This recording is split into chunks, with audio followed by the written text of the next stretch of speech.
Hi friends. ఈరోజు నేను సమాజంలో పెరుగుతున్నటువంటి అభ్యంతరకర పరిస్థితి, ముఖ్యంగా అపార్ట్మెంట్ కల్చర్లో ఈ విషయం నేను ఈరోజు ఎఫ్బీలో ఫేస్బుక్లో చదివాను.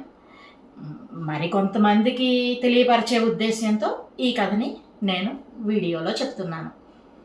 అనగనగనగనగా ఒక ఊరు. ఆ ఊరిలో ఒక పెంకుటిల్లు ఉంది.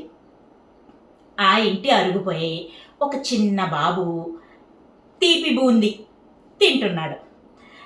పొట్లల్లో ఉన్నదంతా తినేసి ఆ కాగితాన్ని ఉండజుట్టి విసిరేశాడు. దాన్ని చూసినటువంటి ఒక కాకి రివ్వున ఎగిరి వచ్చి ఆ కాగితపు ఉండను ముక్కును కరుచుకొని వెళ్ళి ఒక గోడపై వాలింది. కాళ్ళతో పొట్లాన్ని గట్టిగా నొక్కిపట్టి ముక్కుతో విప్పింది. ఆశగా చూసింది. 2 మిఠాయి పలుకులు కాగితాన్ని అంటిపెట్టుకుని కనిపించాయి. ఆనందంతో ఆ పలుకులు తింటున్న కాకి కళ్ళు ఒక్కసారిగా పెద్దవయ్యాయి.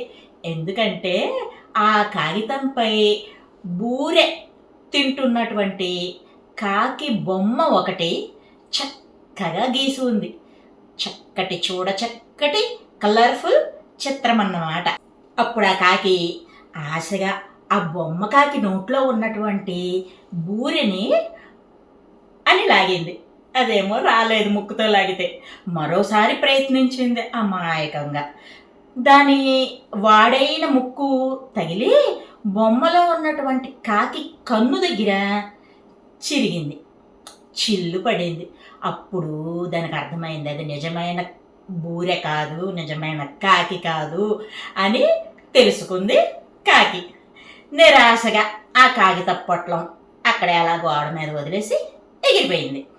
ఇదంతా ఆ గోడ పక్కన ఉన్న చెట్టు మీద ఇంకొక కాకి ఉంది. ఆ కాకి చూసింది.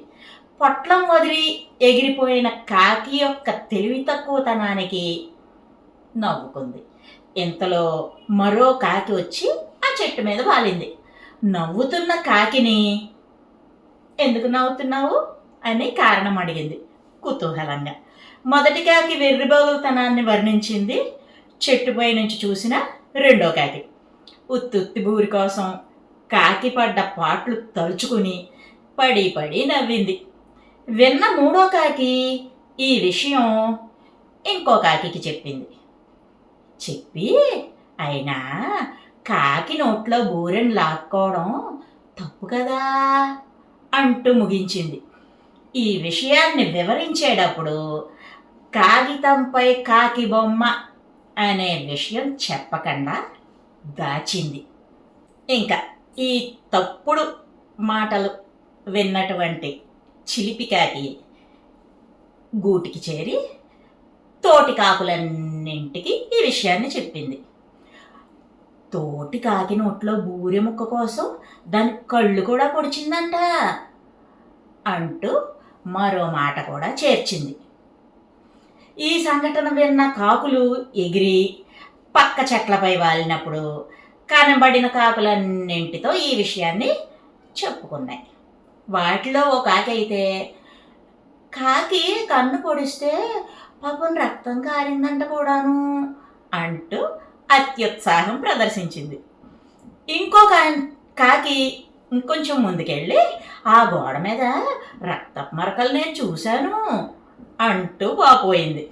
మరో కాకి నేను ఆపడానికి ప్రయత్నిస్తే నన్ను కూడా పొడవబోయింది అంటూ చెప్పుకొని సానుభూతి పొందింది. అలా అలా మారుతూ కాకులన్నీ మాటను మార్చి మొదటి కాకిని ఒక రౌడీ కాకిగా ముద్ర వేశాయి. దానికి దూరంగా ఉండాలని తీర్మానించుకున్నాయి కూడా. ఇవేమీ తెలియనటువంటి మొదటి కాకి సాయంత్రం తన గూటికి చేరుకొని తోటి కాకులను స్నేహంగా చూసింది, పలకరించబోయింది. అప్పటిదాకా గుసగుసలాడుకుంటున్నటువంటి కాకులు చప్పున మాట్లాపి ముభావంగా తలలు తిప్పుకున్నాయి, పక్కకి తిరిగిపోయాయి. కాకికి ఏమీ అర్థం కాలేదు.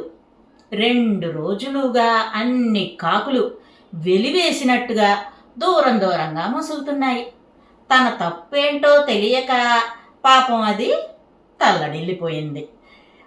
ఒక్కోసారి అంతే, మన ప్రమేయం ఏమీ లేకుండా మనల్ని సమాజం చెడ్డవాళ్ళను చేసేస్తుంది. మన తప్పు లేనప్పుడు బాధపడాల్సిన అవసరం లేదు.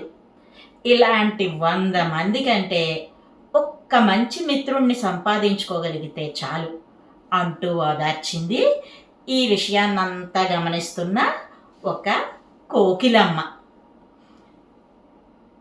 ఈ కథని మనకి అప్లై చేసుకుంటే పూర్తిగా పరిచయం లేనటువంటి ఎదుటి వ్యక్తి గురించి చెడుగా మాట్లాడటం వలన ఒక మంచి స్నేహితుడిని కోల్పోవడమే కాదు, అదే సమాజంలో నీ విలువ కూడా పోగొట్టుకుంటున్నావన్న విషయం నువ్వు గ్రహించాలి.